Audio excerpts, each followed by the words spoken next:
All right, everyone, welcome back into another NFL DFS video. We're going to be breaking down the three-game slate here for you guys, giving you guys the top picks and plays in each game, giving you guys a game-by-game breakdown to do that. Then we'll give you guys a first-look build at the end of this video. Let's go ahead and get into it. Now, first, I do want to start off with a quick game preview. The first thing that I noticed here when looking at the point totals is that they're all pretty low, especially compared to the Thursday games that we had. And looking at them, we are getting some, games that could potentially be games that end up having some game script to them, okay? The Panthers are 6-point favorites, so maybe more in the second half. We're going to be targeting maybe more of the running backs for the Panthers, and then for the Browns, maybe more of the pass catchers. We are going to notice, and we'll get into this in a second, though, Shedeur Sanders probably going to play most of the game. Detroit and Atlanta are both going to play two quarterbacks a half there. That'll be interesting to get into. And then, yes, the Patriots, they're going to be 6.5-point favorites in this game as well. So we could be game scripting a little bit with some of the picks and plays that we're going to be on. Now, we probably will be just using that as more of a 50-50 decision maker, maybe between a couple of plays here and there, or maybe get a little bit more exposure. But all in all, it is the preseason. That doesn't really matter. Strange stuff will happen that you really can't account for. Now, something that was easy to predict was core play Keaton Mitchell getting a touchdown for us. That was pretty darn awesome on Thursday. And we also had a Rasheen Ali touchdown, which is pretty darn nice. And then as well, guys, the preseason GOAT ended up getting it done for us again, scoring a touchdown in that game. It's honestly pretty darn crazy what Tanner Hudson has done. I know a lot of people say Tom Brady's the GOAT in the NFL. It's Aaron Rodgers. But Tanner Hudson in the preseason, just insane stuff. But anyways, let's go ahead and get into this slate. Now let's go ahead and start off here with Detroit, a team that we have already seen play in the Hall of Fame game. We do know that Kyle Allen started the first game and ended up playing the first full half. And then we had Hendon Hooker coming in and playing the second half. Now, Hooker was just terrible in the second half. That's kind of the issue sometimes is when you're playing with backups, he didn't really have that much time to throw. Now, he didn't look good anyways, but you get him with a little bit better of players, he probably should do better. And if you look at some of the projections that are out there right now, he projects to be the second best quarterback play on the slate behind Sanders. And yes, we'll get into Sanders in just a second. But I do think we probably will be looking at Hooker as we will be looking at Kyle Allen. I said for the Hall of Fame game, if we can get Kyle Allen going against third stringers and practice squad players, he should be able to take advantage of that matchup. Now, Hooker, we like him for his appeal to rush the football. And hopefully he does that a little bit more. He tried to do that last week, but just wasn't able to get anything going. The drives were really terrible. They both played a half, but the split in terms of playing time was 60% Kyle Allen and 40% Hooker. Okay, again, just not good play in the second half for the Lions. They'll want to improve that. Now, when we're looking at the running back situation, this is kind of the tough part about preseason NFL DFS sometimes. There was no reports about Kai being injured in that game at all. Ended up he's on the IR. That's sometimes you might just not get the news. Now, we didn't get any news on Vaki as well, whether or not he was going to be active or inactive. He was already questionable, though, so we knew probably we wouldn't be playing him if we didn't get any news. That's typically the strategy to roll with in preseason NFL DFS. If we don't get any news, just assume that the latest news that we had gotten was what is expected or what's going to occur. Now, with that does leave us, a decent amount of players that we can, or a limited amount of running backs that we can be playing, which does present some good upside for us. So we got Craig Reynolds. Craig Reynolds was the player that looked pretty good for the Lions last week. And then you also have Jabari Small. Jabari Small played a decent amount in that game as well. Small ended up playing the most snaps out of the running backs, playing in 47% of the snaps. So if we do get news that Vaki is out, I think we can just bank on him being a pretty solid play for us because the Detroit Lions are all expected to sit again in this game. And so Jabari Small does become a pretty intriguing play. Craig Reynolds also does as well. Now, when we get into the receivers as well, we are going to see a player that I wanted to be on be someone we can't be on, and that's going to be Dominic Levitt because he is going to be out. So Levitt did play a bunch, guys. He played in 68% of the snaps and had 9 targets. He was kind of the star of the Hall of Fame game. Now, Isaac Tesla looked pretty good there as well. He ended up playing about 60% of the snaps. Not too many targets for him, but he did look good in the limited amount of targets that he had gotten. He is someone that I do think we should be looking at. He is someone that still should get some run in this game. And then Tom Kennedy. Tom Kennedy was someone that, had you told me he was going to get 50% of the snaps, I'd be like, all right, sign me up for that. Let's get a decent amount of exposure to him. We didn't know that, though. We didn't know what the playing time would look like for him. The fact that Lovett is out, and now you got Tom Kennedy who played in 50% of the snaps, I think it just makes sense to be on Kennedy in this game now. And so from there, we got 4 pretty solid, Detroit Lion plays that we can be on. And we also got to pay attention to this, guys. If Kenny is going to be out for the Lions as a tight end here for them, which it does seem like he's going to be, then like Zane Zielstra is a decent pass catching tight end.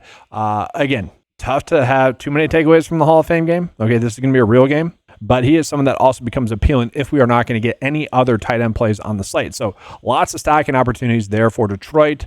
Hooker, Kyle Allen probably just going to be splitting the difference between those two. Hooker gets a little bit more upside because he's playing with a little bit better talent, and he does have that rushing upside. Now we go ahead and get into the Falcons. We already know that the stars are going to sit as well, which does include Kirk Cousins. So we're going to see Easton Stick, the former LA Chargers quarterback, who we have played him a decent amount in the preseason, guys. At times it's looked rough, but he is someone that has produced for us. And if we're going to get a half of football out of him, that's going to be intriguing. And we also have Emory Jones as well, who not as good, I would say. I think it's Easton Stick is expected to start, and then Jones is going to play in the second half.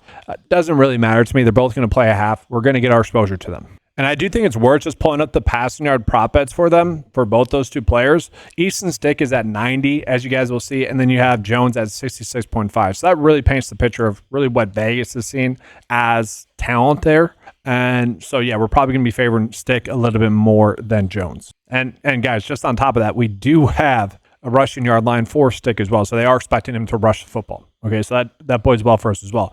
Now you're going to notice we're getting Carlos Washington as well for 31.5 rush yards. This is another player that obviously is expected to get a decent amount of work. Now, I do think Carlos Washington, who is basically their RB3, is going to be the player that we can rely on the most, and that's really why I think we are getting prop lines for him currently.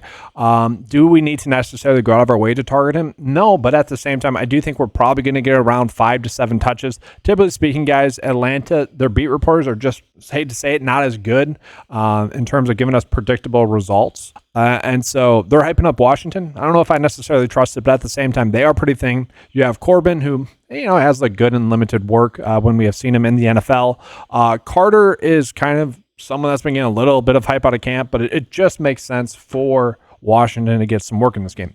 Also, though, don't be confused, guys, because we also have Casey Washington, who is fighting for a starting role on this squad. So I'm actually curious as to whether or not he's going to play in this game because Darnell Mooney is currently banged up. He's not expected to be active for quite some time. And so the reports have all been that Washington is kind of filling in for that Mooney role. A lot of people would have thought it'd be Ray McLeod kind of falling into that role, and it probably is. But Washington is kind of the player I want to be on. Now, what we're going to notice here with Atlanta, guys, is that they go pretty darn deep at the receiver spot. So there's not that many other players that I can tell you to be on where we feel comfortable doing that. Now, Nick Nash is someone that was a great college player. Okay, and if he ends up gaining about a half of football, say the second half, that's going to be intriguing to me. I do think this is something that could be worthwhile. Like, guys, in college, he was a stud. He was the Triple Crown winner in college, and he hasn't really gotten any hype out of camp, but he's gotten enough to the point where I can say, yes, let's be on about 10%. If he ends up hitting for us, that's obviously going to be pretty darn awesome for us, and we could easily just stack him, probably more with Jones. Again, I do think he's going to end up playing in the second half rather than the first half, but maybe we could get lucky and get an Easton Stick reception in there as well.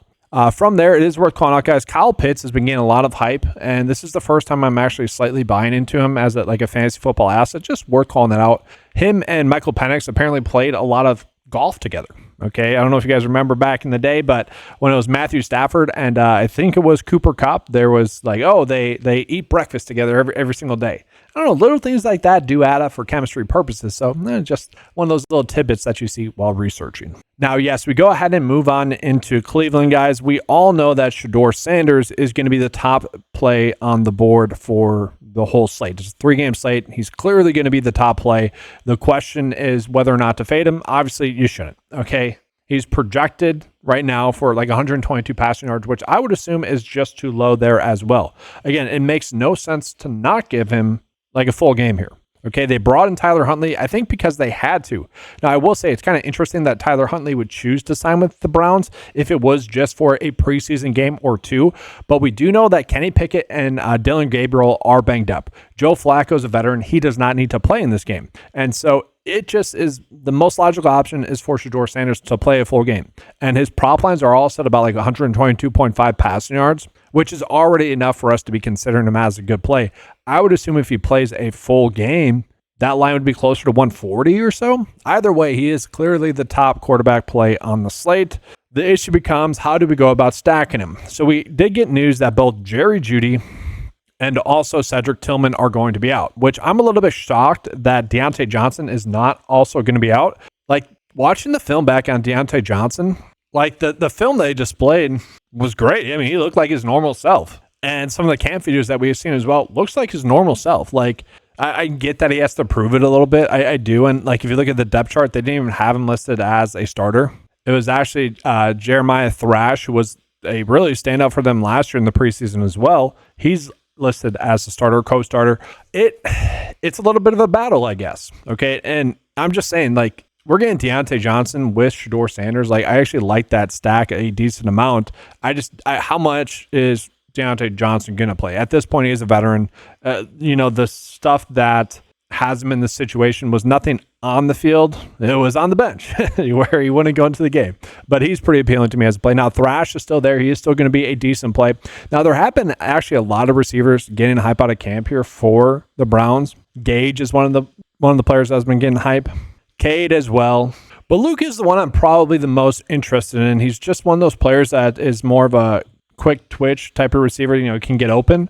And those are the ones I like to target a little bit more in the preseason because you can rely on them to get at least a catch or two if the playing time is there for them. And that's the biggest question is with all three of those receivers, they're going to get second half playing time. It's just whether or not it's going to be a full half or a full quarter, but he's going to be someone I am looking at.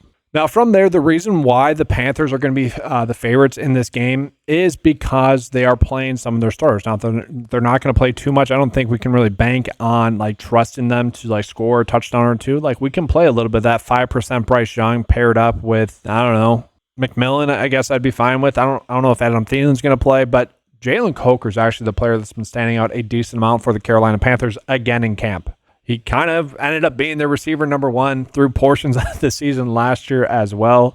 And he's just someone to keep an eye on, just in general for season-long purposes. And he's someone I do think we should be playing a little bit. It makes sense for him to get some reps with Bryce Young, but it also makes sense for him to get maybe some more reps with the backup quarterback, who is obviously Andy Dalton. Again, Andy Dalton's more of a vet. It wouldn't be surprising to see Jack Plummer actually get a full half of football as well. We saw it last year. It wasn't really good for him. But a stack that we could do specifically with Plummer would be Bryson Tremaine here as well, who they've had a little bit of hype in camp. And so it could just be a little bit of a stacking opportunity. Again, a low exposure stack, hedging Shedeur a little bit. And then for what it's worth as well, it is worth calling out Jimmy Horn has actually had a pretty good camp there as well. Worth mentioning if you find yourself needing to get some more exposures to any of the receivers. Running back wise, it is kind of a guessing game. I think Trevor Etienne makes the most sense to get some playing time. It feels like a guessing game. We're probably going to get some of Chuba, some of Rico, some of Blackshear, and then Etienne as well. I just don't want to mess with that too much. Tight end wise is going to be basically the same as well. I'm not really seeing any plays there for the Panthers. So now we go heading into the last game. We got Washington versus New England. So we do know that's going to be Sam Hartman starting in this game. He could end up playing the majority of the game. Okay, probably going to play at least a full half. And maybe we get some news that actually makes us maybe want to be on him. I don't want to say as much as Shedeur, definitely not. But maybe he becomes an hedge. I doubt it. Okay, I don't think we need to go there. But it could become interesting then. Okay, Josh Johnson's also going to play probably a half again. I think Hartman's going to end up playing a majority of the snaps. So he's in play for sure. Running back wise, I think everyone's going to be on Krosky Merritt here. He's just been getting so much hype out of camp to the point where, yes, we need to be considering him as a play.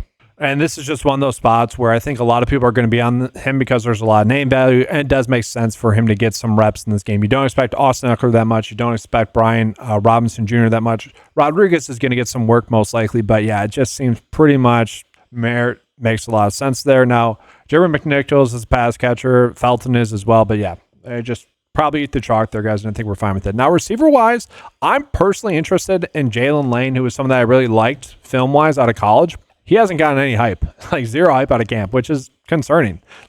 Honestly, the vibes out of Washington are pretty terrible besides Krosky Merritt. Besides him, terrible. Just terrible. mostly due to Terry McLaurin. So I think we're mostly staying away here. Tight end wise, I mean, really not much there as well. They go pretty deep. I think there's no reason to force it there as well. So now we jump on into New England.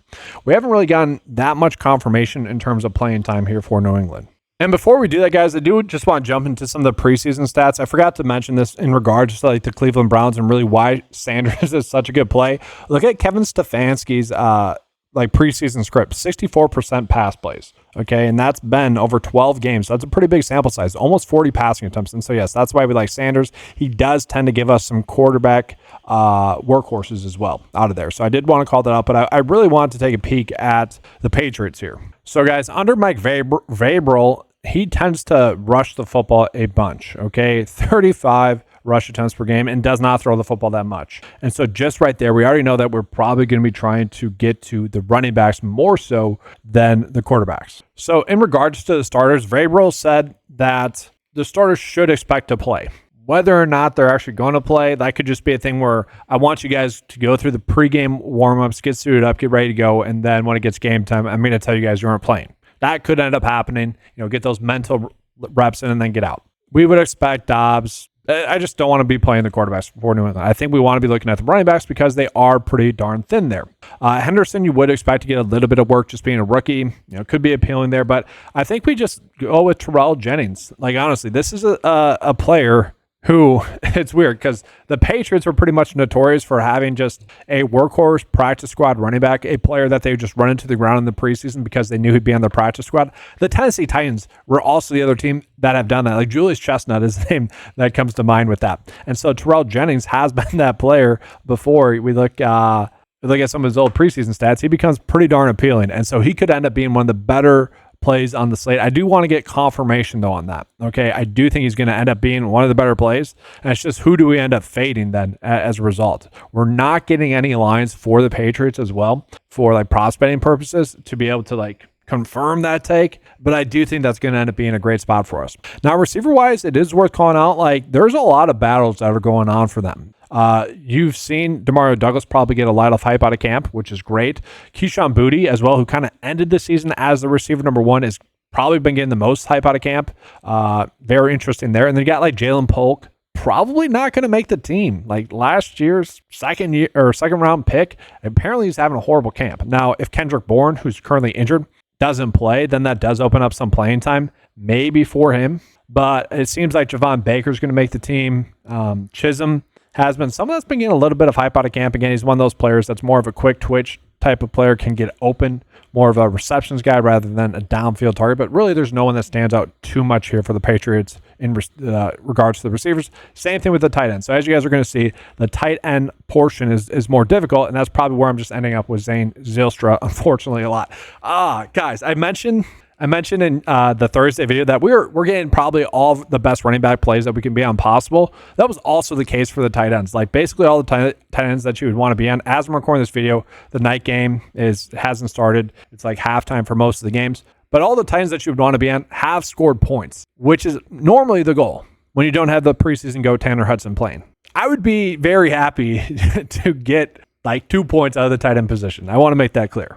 But yes, this is kind of what I'm looking at, maybe lineup portion-wise right now. I'm actually curious, because we are currently getting enough props for the preseason tool to work. Let's just go ahead and run this and see. So we're going to force QB stack with pass catcher. We'll see if that gets us anything. So Shedeur Sanders, Etienne, Small, Deontay Johnson, that makes sense. Casey Washington, Thrash, fine with that. The second-year tight end for Cleveland, I'm okay with that, I guess, as well. And then it is pulling in Dominic Levitt. And so this is something where if this isn't changed by game time, we would have to go in and manually update this, which we can easily do. We can just zero him out, and then we're good. And so, for example, I do like Terrell Jennings. We're just going to bump him up a little bit.